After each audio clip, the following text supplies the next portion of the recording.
25 जनवरी यौम जमहूरिया के कमल एक सेमिनार एमएससी मुनक्कद कर रही है और जिसका मौजू है तालीम, तरबियत और इस्लाम।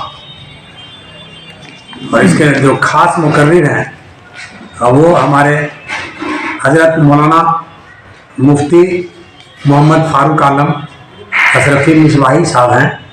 इसके अलावा सर कौन है? इसके वो मुख्य वक्ता वही हैं, क्योंकि मजहब कैसे तालीम और तरबियत को आगे बढ़ाने में किरदार अदा करता है, इसी मौजू पर देना है। तो जो धर्म गुरु होते हैं, जो मजहब के जानकार होते हैं, उन्हीं को इसमें मदऊ किया गया है। बाकी इस मौके पर जो हमारे जो खास अखिलती समाज से जिन्होंने अच्छे किरदार अदा किए हैं, उन्हें हम लोग एमएससी की जानिब से सम्मानित करेंगे। उसमें एक है मोहतरमा समीना रहबरी, जो लगातार 3 दशक से एक खातून होने के नाते भागलपुर में, एक अखिलती खातून होने के नाते भागलपुर में जो तालीम को फरोग देने के लिए जद्दोजहद की है, तकरीबन 25-30 साल से तो मैं भी जुड़ा हुआ हूँ उनके साथ। जो काम मैं नहीं कर सका यूनिवर्सिटी प्रोफेसर होने के नाते, वाइस चांसलर होने के नाते, वो अकेली औरत करके दिखाई है। एक प्राइमरी स्कूल से शुरू की 30 साल पहले, और आज +2 school, BEd college, pharmacy college, ये तमाम चीज़ें वो चला रही हैं। हम समझते हैं हमारे लिए एक मिसाल है, हमारी कौम के लिए एक मिसाल है, हमारे इलाके के लिए एक मिसाल है। समीना रहबरी को हम लोग कल सम्मानित करेंगे 10:30 बजे। दूसरे जो हमारे जो हजरत हैं वे हैं प्रोफेसर डॉक्टर रफीकुल हसन साहब, जो मैथ के यूनिवर्सिटी प्रोफेसर हैं भागलपुर यूनिवर्सिटी में। मैं ये बताना चाह रहा हूँ कि आज भी साइंस की तरफ रुझान है बच्चों का, लेकिन मैथ, फिजिक्स, केमिस्ट्री, इंग्लिश, इसकी ओर रुझान नहीं है। अच्छे टीचर नहीं मिल पा रहे। और शायद आपको जान के पत्रकार बंधु ये खुशी होगी कि पूरे बिहार में एक वाहिद अल्पसंख्यक के वो नुमाइंदा हैं जो कि यूनिवर्सिटी प्रोफेसर लेवल तक पहुंचे हैं, प्रोफेसर रफीकुल हसन साहब। इसलिए हमारे लिए भी फख्र की बात है, उन्हें सम्मानित किया जाएगा। और तीसरा जो है वो है मोहतरमा है जो मुस्लिम एजुकेशन कमेटी के मातहत 2 +2 school, 2 middle school, 1 kindergarten, 1 inter college, 1 degree college संचालित हो रहा है, 1 women art and craft school हो रहा है। इन तमाम जो शिक्षक और शिक्षिकाओं में से बिहार सरकार ने सर्वोत्तम शिक्षक के रूप में पिछले 70 साल के इतिहास में, 80 साल के इतिहास में जो सम्मानित किया है वो है सबिया फैज।